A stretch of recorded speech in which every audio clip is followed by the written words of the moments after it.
Hi, folks. I'm Sam Bouman with KBOO Community Radio. And I'm Dan Handelman of Flying Focus Video Collective. And thanks, Sam, for helping us talk about this Citizen Review Committee appeal to City Council. In the last show, we saw how Chair Malone of the Citizen Review Committee introduce the case, which stretches back to about May of 2017. It's a very long process of appeals and bargaining with the chief of police, and then another appeal to city council. And 2 years later, here we are, and we left it off with council in the midst of deliberation about this case.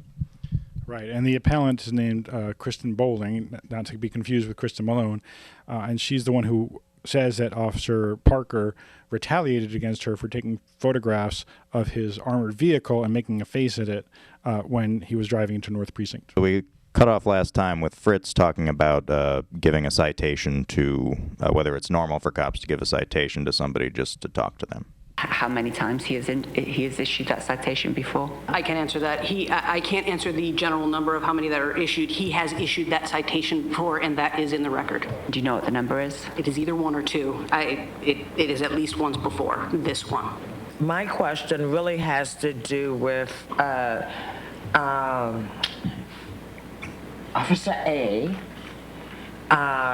suggested that the reason that the appellate came to his attention was because of ambush attacks that had been taking place against police facilities.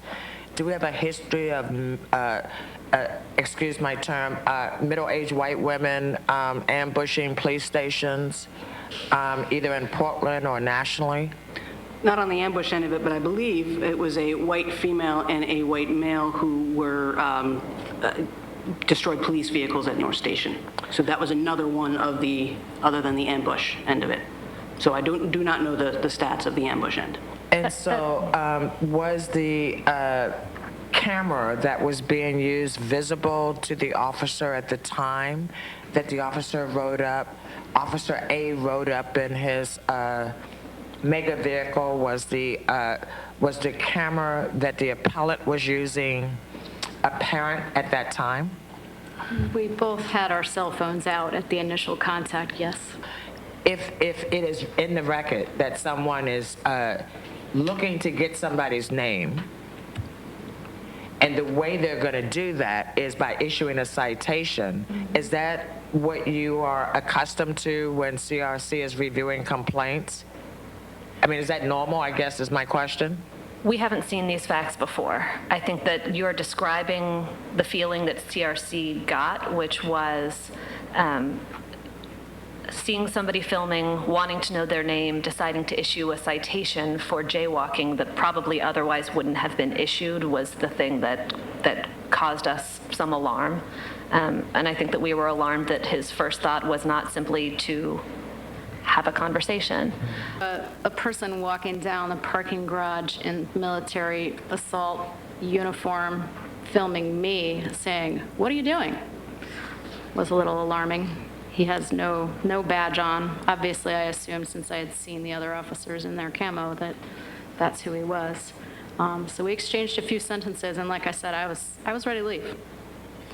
The pretext of the jaywalking ticket is what allowed me to be detained, forced me to identify myself, and then allowed them to give me orders which, when I questioned and didn't follow immediately, ended in an assault.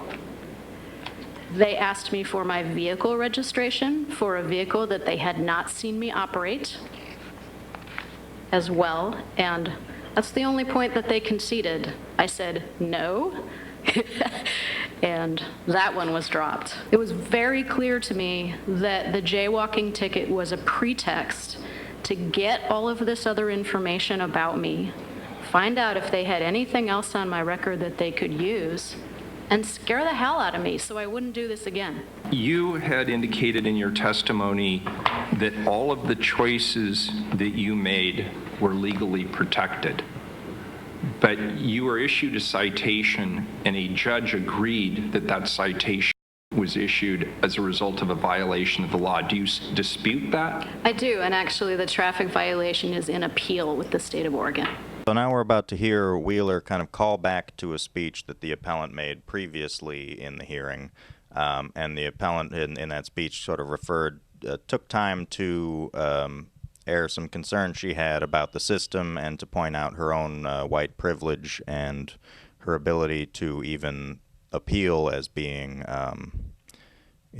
not a privilege that a lot of other Portlanders have. And what we heard there at the end, in the end of the last clip, is that Wheeler was starting to be a little bit snarky with her about how he says you claim that everything you did was legally protected, and then he's kind of laying out the groundwork for saying, well, because you're standing in the road, that's not legally protected, and you'll see his responses kind of grow more snarky from there.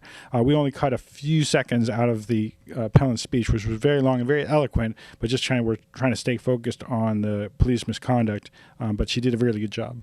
I'm a white, middle-aged, middle-class, straight, cisgender female, well-educated, housed. I have no debilitating mental challenges. I'm the very demographic that Portland police seem to protect and serve the most in this city. So I want to take a moment to recognize the privilege that got me here. I'm able to sit at this seat and others are not. Unless officers decide to target me because of the stand I've taken in this case, I can choose to become just another white middle-aged female walking down the street anytime I want and not be subject to police profiling, harassment, retaliation, and abuse for going about my daily life. What does the DOJ settlement matter when they keep murdering our young black men and folks in mental health crisis at the same rate as before? In your testimony to this panel, you described the police bureau, police officers as murderers. Is that sustained in the findings? I'm alarmed by the number of people that are killed by Portland police on a regular basis, yes. Related to this case? Lieutenant A also has killed a community member, yes. I heard the words feelings related. I heard opinion related. But again, our responsibility here is to the facts in the record. And what was said during the interview by Officer A, he said he did not object if he was being filmed. And he did not write the citation as a result of legally filming. He specifically denied retaliation on the record, and there is no factual evidence in the record that exists to prove by a preponderance of the evidence that the officer engaged in any misconduct with regard to this finding. Am I right or wrong on that? That was CRC's finding, was that all of the evidence besides the statement, "No, I didn't," pointed in the opposite direction. In a sea of people milling about, Boys and Girls Club, the one person who was targeted for police action is a person who was filming. The officer makes complaints about the fact that she was filming, she was glaring at him, that it was overt to him. He brought up ambush-style attacks and a white man and a white woman in a truck driving around yelling bad things about the police, but then later said, "I didn't think that it was her, and that wasn't my reason for stopping her." We have a complainant who believes that these officers are in fact murderers. And if I was confronting somebody that I thought was a murderer, I might have a very different response. But what was said on the record was that the officer was aware that there were ambush-style attacks on the police. He said that he was aware that there had been recent vandalism of police cars at the North Precinct. So hackles are up. He was aware that there was a BOLO, which means be on the lookout for a man and a woman associated with a U-Haul van that was of a safety concern to police officers in the area. And yet he still said that that was not the reason why the citation was issued. And there's nothing else in the record that I can find that suggests he is saying it was because I was biased or because I didn't like her or whatever. And I'm not seeing that in the record. May I read you a quote again? I don't want to belabor sure. it, but he says, "She had made it so overt to me. It caught my attention enough, you know. Like I said, I don't care about people recording me, but something about this whole event had spurred me on to at least want to go talk to her, and so I was going to write her a citation." He knew, and he said he knew. He did not believe that she was participating in ambush-style attacks, that she was the person identified in a BOLO. And I believe it's a dangerous precedent But we to say don't know. that simply because we don't know based on the record. He did not think, though. could we're be an dealing with a ambush. reasonable person standard here. And in terms of reasonable people, we have 6 different people, including internal affairs. We have the Independent Police Review Commission. We have the chief of the operations branch.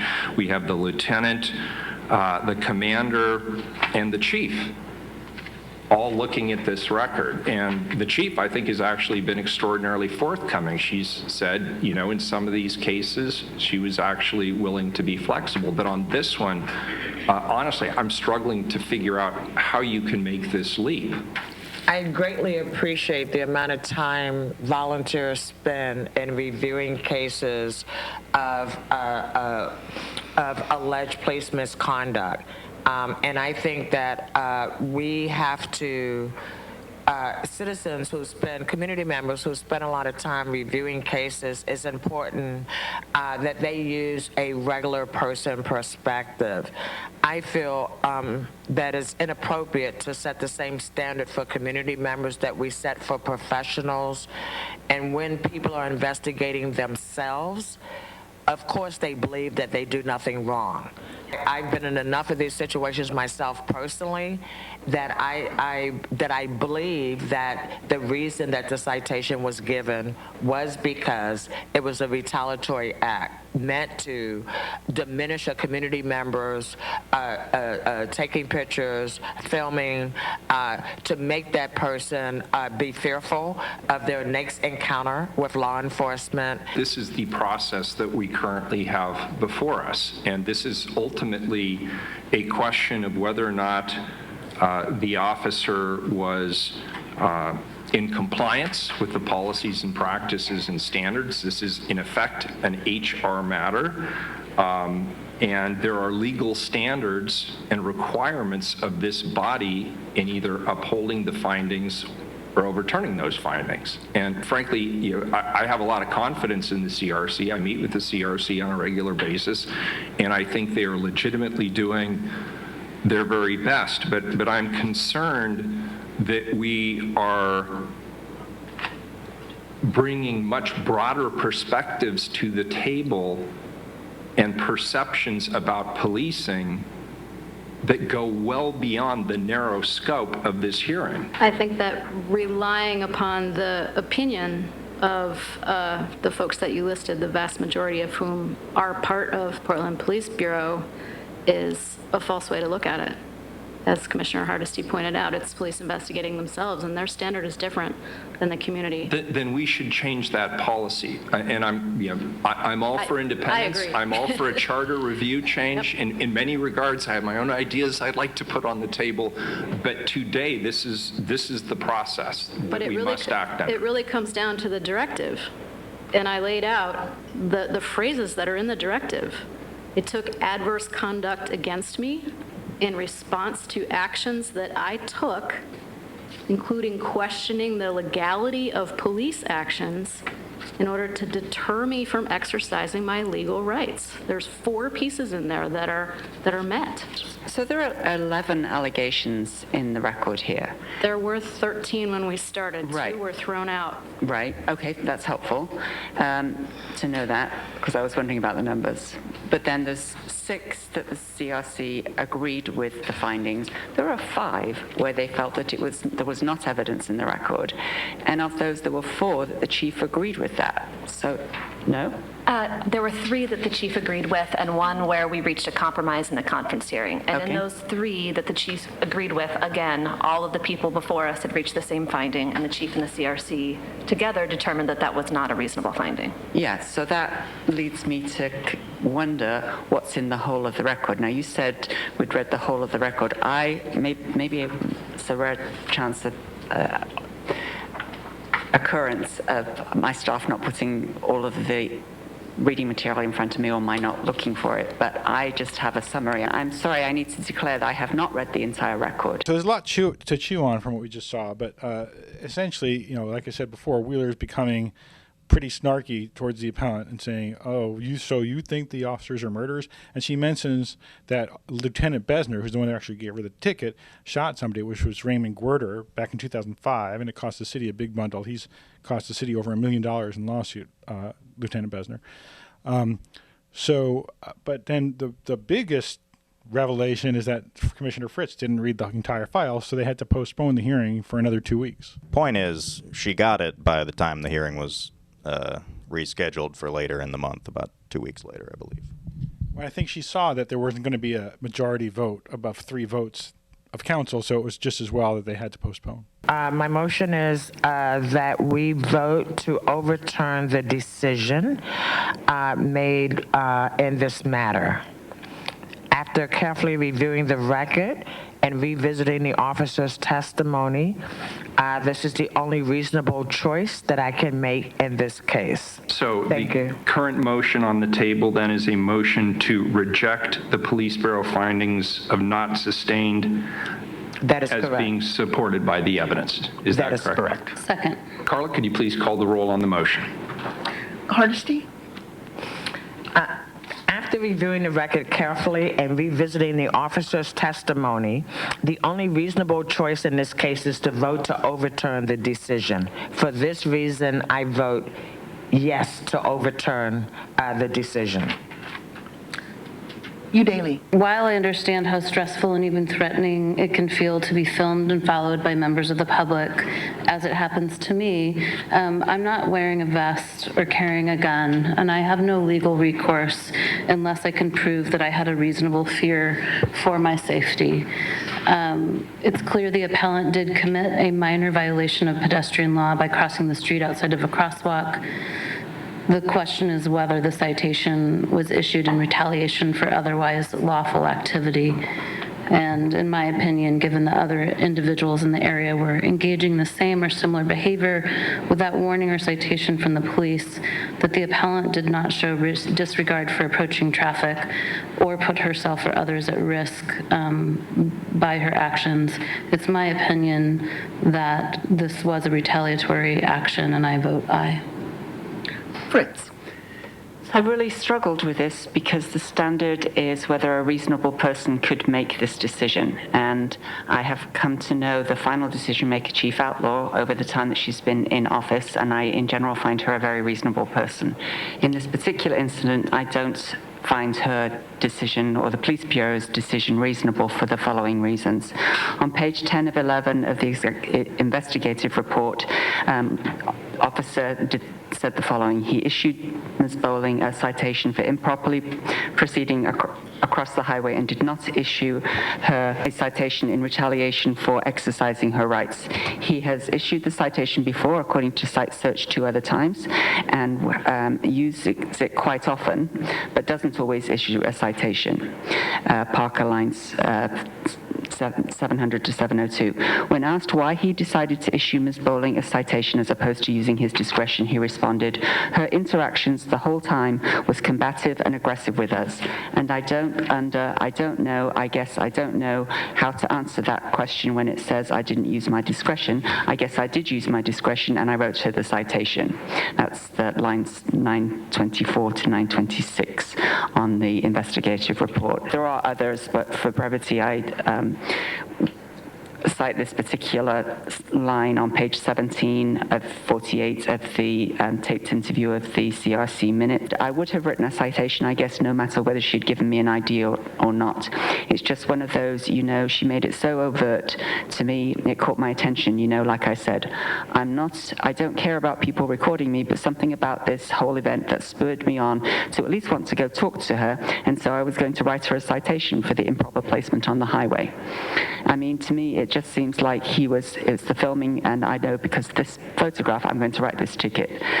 That line of argument seems to me to be the reasonable response to reading all of the record, and today we're only acting on the one disputed finding, because there have been a number of others that have been adjudicated on. Those also, the totality of what happened in the incident that's in the record leads me to believe that this is not reasonable. Aye. After we hear the 3 other commissioners kind of give their own reasons and cite the evidence that they're using to make their votes in favor of the motion, Wheeler does not appear to be listening to what they're saying and is going along with his original statement and with his assertion that there's no evidence to support voting yes. And it's almost as if he's deliberately not listening.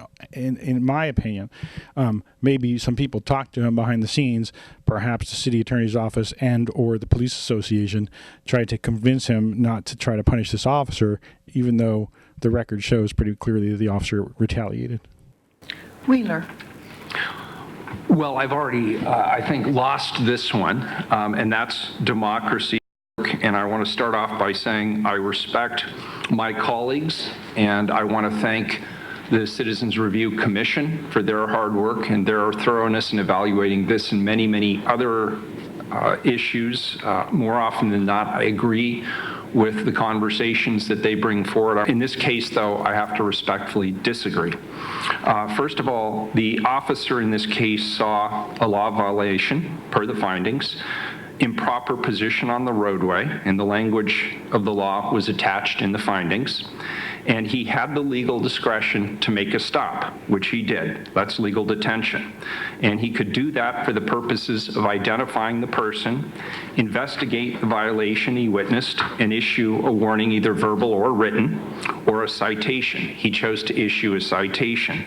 The judge then convicted the violator. A detailed investigation by the police bureau concluded that the finding of this case was not sustained. The chief indicated that there was not a preponderance of evidence to conclude a bureau policy, specifically the retaliation policy, was violated. I concur with this finding. There is not evidence, in my opinion, to support retaliation.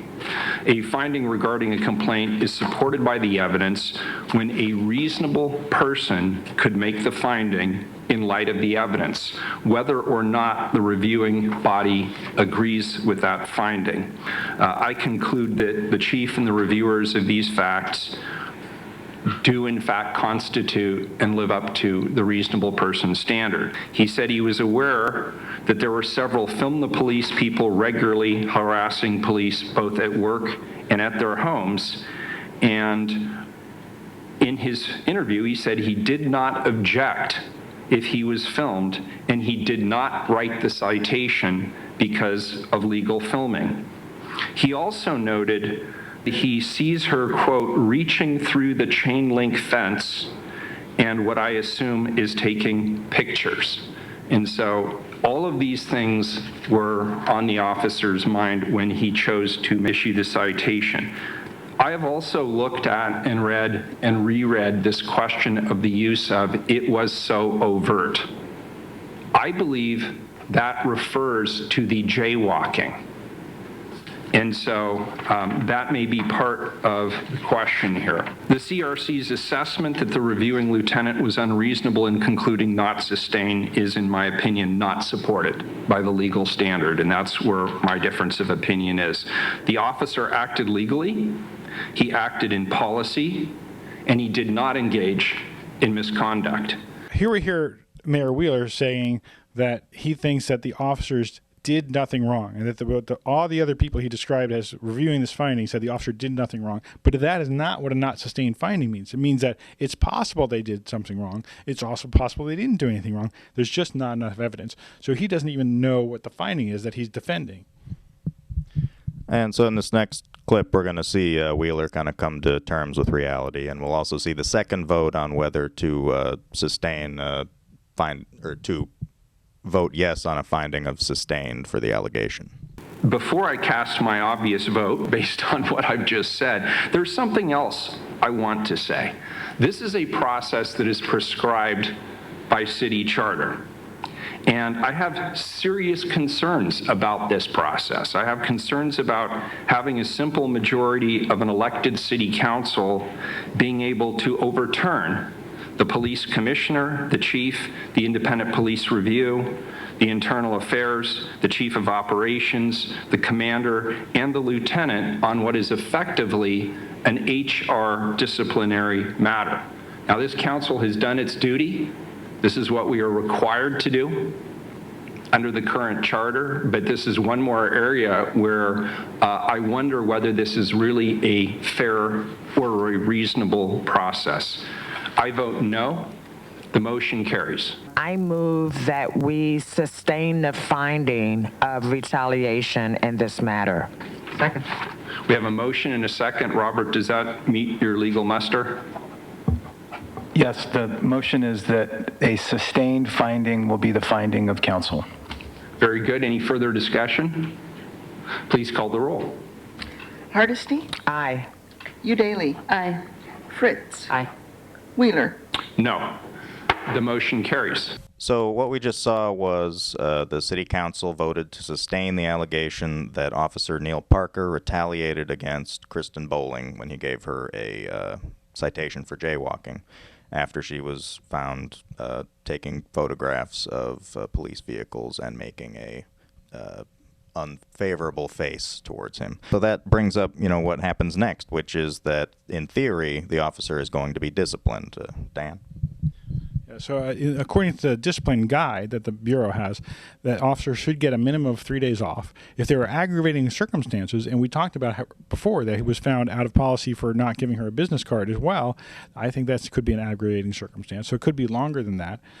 And the bad thing is, when we got the system changed from the old system to the new system, one of the problems was that the chief of police could always say, I don't have to listen to city council's vote. And now the city council's vote is supposed to be final. But I think the police association is allowed to go to a mitigation or arbitration and try to minimize how much discipline that Officer Parker is going to face. Yeah, and we also saw Mayor Wheeler there indicating his own displeasure with what the system has become, which, as you mentioned, it's finally functioning the way that it was designed to way back in 2000, 2001, when citizens pushed for the creation of the Independent Police Review. And so that brings us to the end of this video, I believe. I'm Sam Bouman. I'm with KBOO Portland. You can reach me at totalityradio@gmail.com. And I'm Dan Handelman. I'm with Flying Focus Video Collective and Portland Copwatch. And we've been doing a lot of shows about the oversight system over the years. We really appreciate you watching, and we really appreciate it. If you have any feedback, send us an email, come to flyingfocus.org or portlandcopwatch.org, and let us know what you're thinking.